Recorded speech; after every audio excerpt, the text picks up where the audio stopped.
Hello student. NMR spectroscopy. सबसे पहले हमने एनएमआर स्पेक्ट्रोस्कोपी के अंदर क्या पढ़ा था कि एनएमआर स्पेक्ट्रोस्कोपी क्या होती है।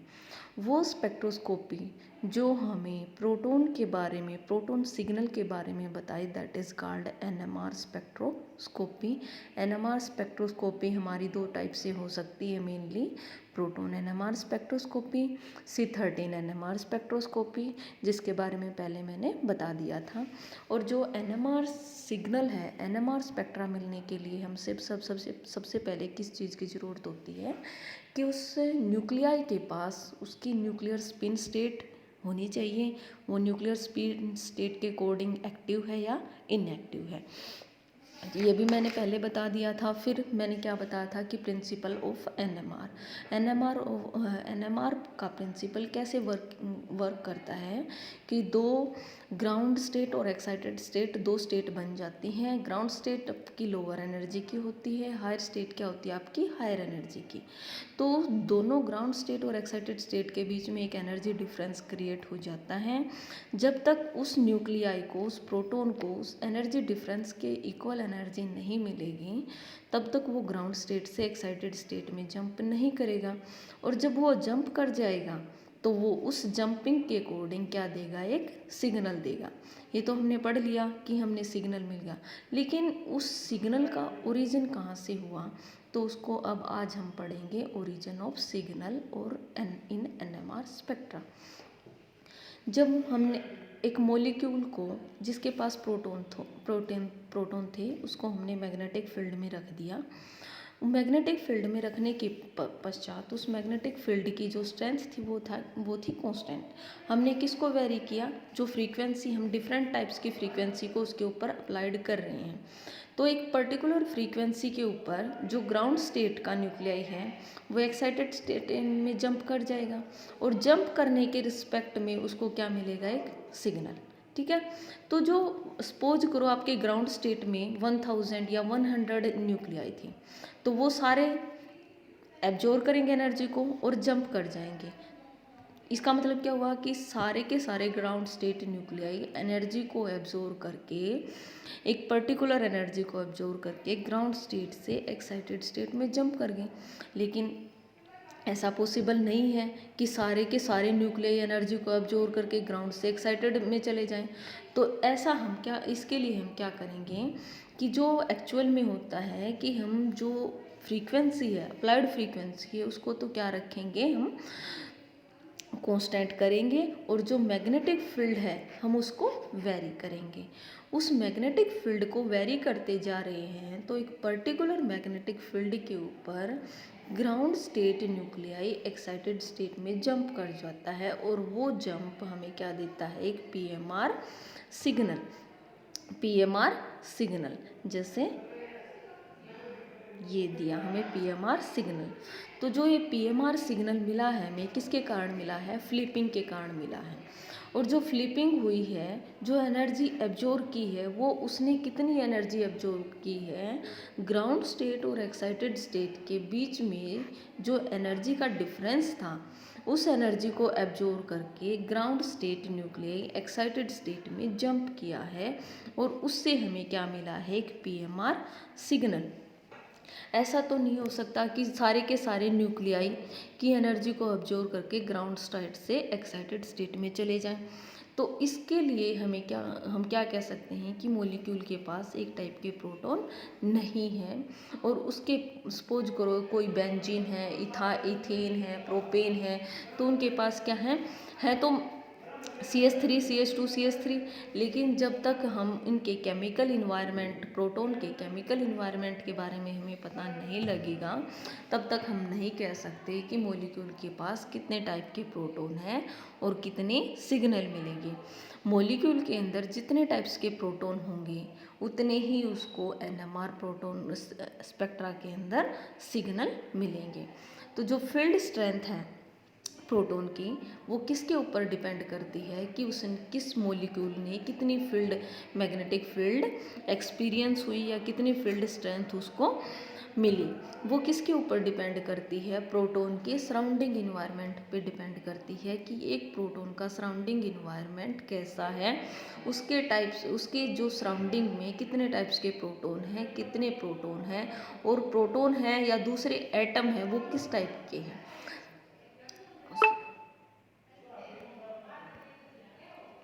तो एक इससे हम क्या पता करेंगे? Number of NMR signal. तो जो NMR सिग्नल है उनको हम क्या कहेंगे? इक्विवेलेंट और नॉन इक्विवेलेंट प्रोटॉन्स, जो क्या बनाते हैं हमारे, सपोज करो इक्विवेलेंट मतलब जो इक्वल प्रोटॉन्स हैं, तो इक्वल प्रोटॉन एक टाइप के सिग्नल देंगे, नॉन इक्विवेलेंट प्रोटॉन क्या देंगे? आपको डिफरेंट सिग्नल देंगे। जो प्रोटॉन्स हैं इक्विवेलेंट हैं उनको क्या कहेंगे? जब प्रोटॉन का केमिकल इन्वायरमेंट सेम हो, that proton is called equivalent proton. If protons possess exhibit the different chemical environment, that is called non equivalent protons। यहाँ पे एग्जाम्पल दे रखे हैं, ये एग्जाम्पल जैसे CH3HCl। अब 1 और 2 प्रोटॉन्स, ये क्या है? आपके केमिकली इक्विवेलेंट प्रोटॉन है। कैसे इक्विवेलेंट प्रोटॉन है?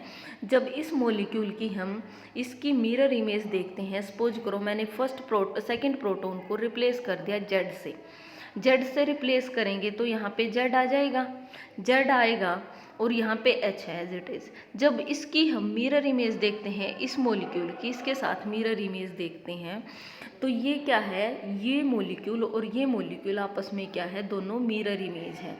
अगर मिरर इमेज हैं तो उसको हम क्या बोलेंगे? एनेंशियोमेरिक प्रोटॉन्स। तो फर्स्ट प्रोटॉन और सेकंड प्रोटॉन दोनों आपस में क्या है? एनेंशियोमेरिक प्रोटॉन्स हैं। अगर एनेंशियोमेरिक प्रोटॉन है तो वो क्या होंगे? इक्विवेलेंट प्रोटॉन होंगे। इक्विवेलेंट प्रोटॉन होंगे तो वो एक टाइप का सिग्नल देंगे। तो इस मॉलिक्यूल के, इस पूरे मॉलिक्यूल के अंदर हमें कितने टाइप के सिग्नल मिलेंगे? एक सिग्नल तो इन दोनों प्रोटॉन्स के कारण, फर्स्ट और सेकंड के कारण, और दूसरा सिग्नल हमें किसके कारण मिलेगा? इस मिथाइल प्रोटॉन के कारण। तो जो टोटल सिग्नल मिलेंगे इस मॉलिक्यूल के अंदर, हमें कितने सिग्नल मिलेंगे? 2 टाइप के सिग्नल मिलेंगे। फर्स्ट सिग्नल तो इन दोनों प्रोटॉन के कारण और दूसरा सिग्नल हमें मिलेगा मिथाइल प्रोटॉन्स के कारण। सेकंड मॉलिक्यूल देखो, सेकंड मॉलिक्यूल ये है, सेकंड मॉलिक्यूल आपका ये है। अब ये देखते हैं, ये जो फर्स्ट है CH2, इसके एडजेसेंट में क्या है? ब्रोमीन, और दूसरी साइड क्या है? CH2। ठीक है, अब इसको देखते हैं, इसमें क्या है? इसके एडजेसेंट में ब्रोमीन है और क्या है? CH2। तो दोनों CH2 प्रोटॉन क्या हैं? इक्विवेलेंट हैं। इक्विवेलेंट हैं तो दोनों CH2 प्रोटॉन्स हमें क्या देंगे? एक टाइप का सिग्नल देंगे। क्यों? क्योंकि दोनों प्रोटॉन, दोनों CH2 के प्रोटॉन्स क्या हैं? इक्विवेलेंट हैं। इक्विवेलेंट होंगे तो एक सिग्नल देंगे, अगर नॉन इक्विवेलेंट होंगे तो डिफरेंट सिग्नल, इक्विवेलेंट होंगे तो एक सिग्नल। अब जो सेकंड मॉलिक्यूल है नेक्स्ट, इसके अंदर देखो आप CH3 CH2 CH2 Cl। अब फर्स्ट इसको देखते हैं, फर्स्ट CH3 को। इसमें क्या होता है कि इसके अंदर 3 हाइड्रोजन है, एक साथ में क्या है? CH2 ग्रुप, ये हो गया। अब CH2 को देखते हैं, इसके एक मिथाइल ग्रुप है और CH2, तो CH3 और CH2 डिफरेंट हो गए। अब अगले CH2 को देखते हैं, इसके एक साइड में क्या है? क्लोरीन, और एक साइड में क्या है? CH2। तो इस प्रोटॉन का इन्वायरमेंट क्या हो गया? डिफरेंट। इसका क्या हो गया? डिफरेंट। इसका क्या हो गया? डिफरेंट। तो तीनों CH3 CH2 CH2 तीनों का इन्वायरमेंट क्या हो गया? केमिकल इन्वायरमेंट डिफरेंट हो गया। वो हमने कैसे पता किया कि इसके सराउंडिंग में इन्वायरमेंट क्या कैसा है, कौन कौन से एटम प्रेजेंट हैं। तो इससे हमें क्या पता हुआ कि तीनों प्रोटॉन्स, तीनों टाइप के प्रोटॉन्स डिफरेंट हैं। डिफरेंट है इट मीन्स नॉन इक्विवेलेंट है। नॉन इक्विवेलेंट है तो इसके अंदर क्या होंगे? 3 टाइप्स के सिग्नल मिलेंगे प्रोटॉन NMR के अंदर। अब हम नेक्स्ट मॉलिक्यूल की बात करें, नेक्स्ट मॉलिक्यूल ये है अब CH3 ब्रोमीन HH। सबसे पहले हम बात करेंगे इन 2 प्रोटॉन्स की। ये दो प्रोटॉन्स आपके इक्विवेलेंट है, नॉन इक्विवेलेंट। देखो अगर आप फर्स्ट प्रोटॉन की बात करें, फर्स्ट प्रोटॉन के अपोजिट में क्या है, ब्रोमीन, एडजेसेंट में क्या है, CH3, ठीक है। अब सेकंड प्रोटॉन की बात करें, इसके अपोजिट में क्या है, मिथाइल, एडजेसेंट में क्या है, ब्रोमीन। तो डिफरेंट हो गए, क्यों, क्योंकि उसके अपोजिट में था ब्रोमीन, इसके एडजेसेंट में ब्रोमीन है, तो दोनों का केमिकल इन्वायरमेंट क्या हो गया, डिफरेंट। तो इट मीन्स ये दोनों प्रोटॉन क्या हैं आपके, different proton, non equivalent proton. दूसरी बात हम क्या कह सकते हैं कि ये दोनों प्रोटॉन्स अगर हम इनकी मिरर इमेज देखेंगे, मिरर इमेज देखने के बाद ये दोनों प्रोटॉन्स क्या हैं, ना तो आइडेंटिकल हैं, ना ही क्या है मिरर इमेज। अगर ना आइडेंटिकल हो ना मिरर इमेज हो, अगर मिरर इमेज होंगे तो क्या होंगे, एनएनसीओटॉपिक प्रोटॉन्स। मिरर इमेज नहीं है तो वो क्या हैं आपके दोनों डायास्टीरियोटॉपिक प्रोटॉन्स। और जो डायास्टीरियोटॉपिक प्रोटॉन्स होंगे वो डिफरेंट टाइप के प्रोटॉन होते हैं। अगर डिफरेंट प्रोटॉन्स हैं तो वो क्या होंगे, डिफरेंट सिग्नल देंगे प्रोटॉन एनएमआर के अंदर। अब इस मॉलिक्यूल के अंदर हमें टोटल कितने टाइप के सिग्नल मिलेंगे, एक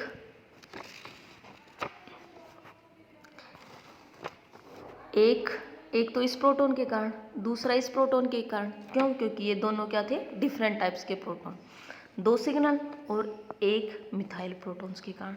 तो इस मॉलिक्यूल के अंदर हमें टोटल सिग्नल कितने मिलेंगे, 3 टाइप्स सिग्नल मिलेंगे, क्योंकि इसके अंदर 3 टाइप्स के प्रोटॉन हैं, ठीक है।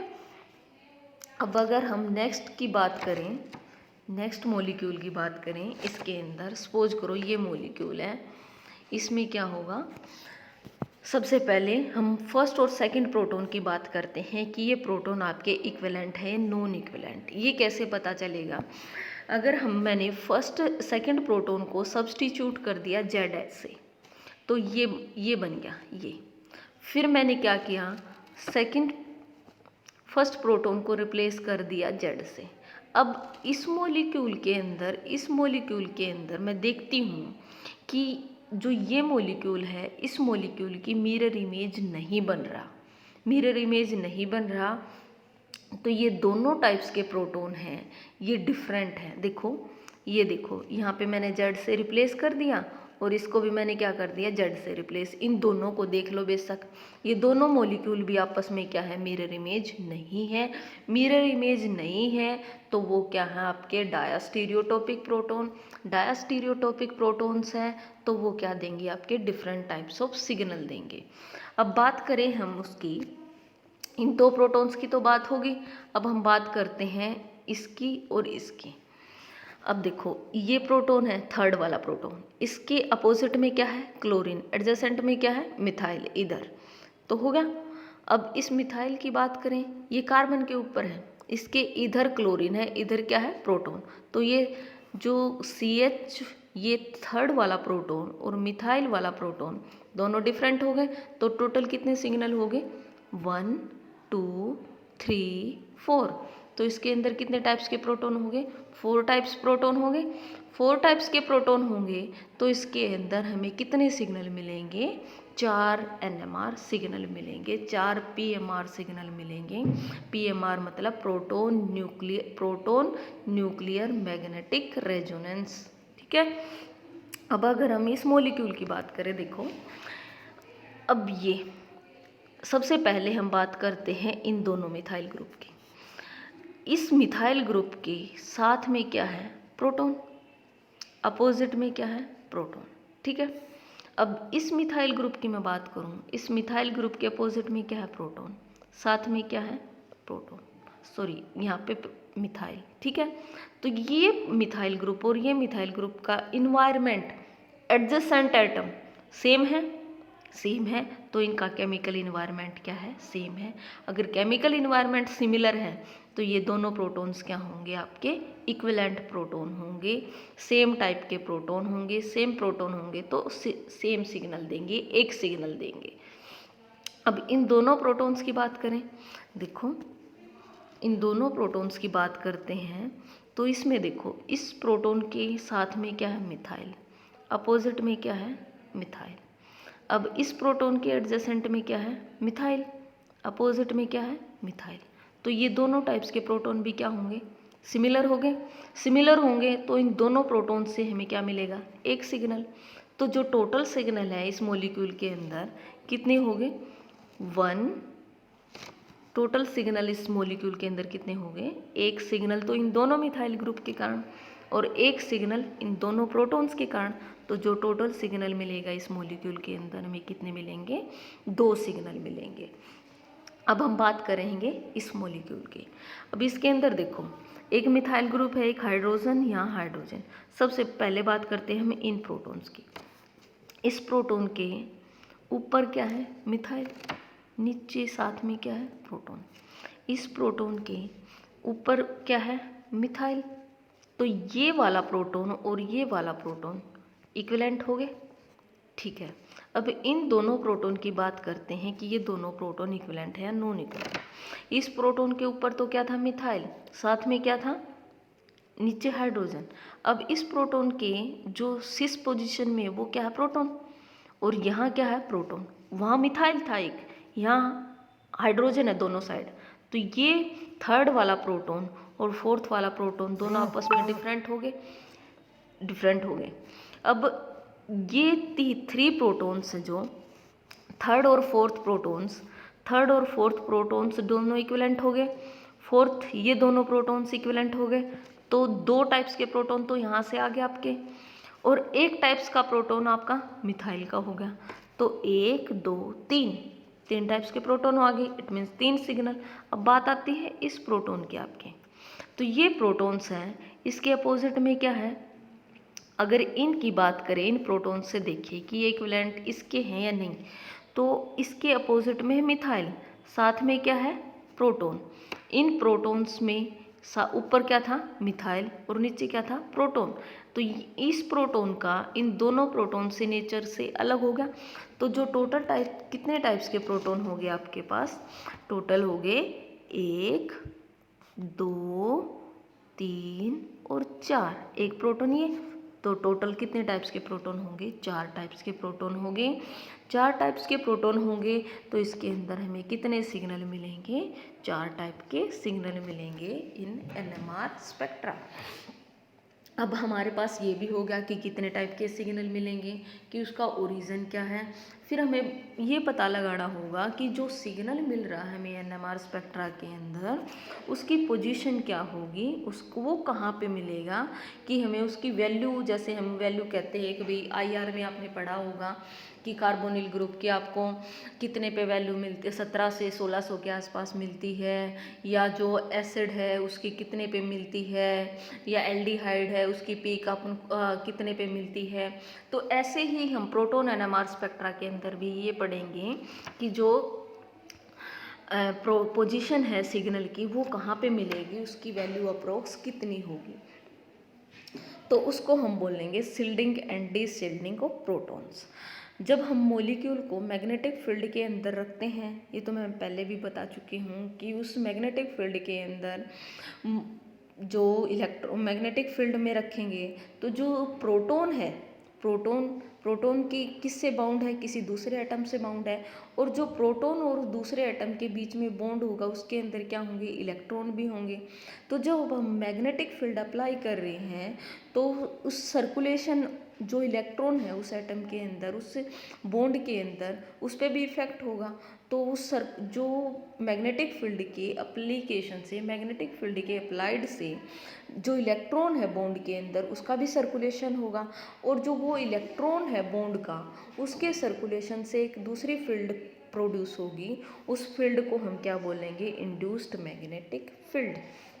अब इंड्यूस्ड मैग्नेटिक